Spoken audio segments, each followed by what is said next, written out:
kowa kuɗi a ƙasar China yana cewa yanzu da za ka zo ka ajiye wa birrai damin ayaba da kuma damin wannan birran za su bi inda ka ajiye damin ayaba su ci ba tare da sanin cewa inda aka ajiye wannan damin da za su yi amfani da shi da za su iya siyan kwanduna na ayaba ɗin. Haka ma wannan rayuwa ta mutu a nan Najeriya, inda za ka ga cewa mutane ga sana'a ga kuma aikin gwamnati da yawa za su bi inda aikin gwamnati yake su kyala sana'a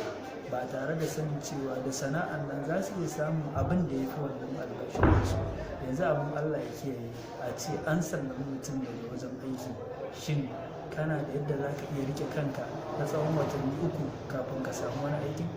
Idan babu, ya kamata ka farka ka yi ƙoƙari ka san yadda za ka yi wajen fara tunanin wace sana'a ya kamata ka ringa yi tare da yin ajiya wadda ake cewa ajiya maganin wata rana, sabida abin da zai iya zuwa ya faru a nan gaba. Na gode, wassalamu.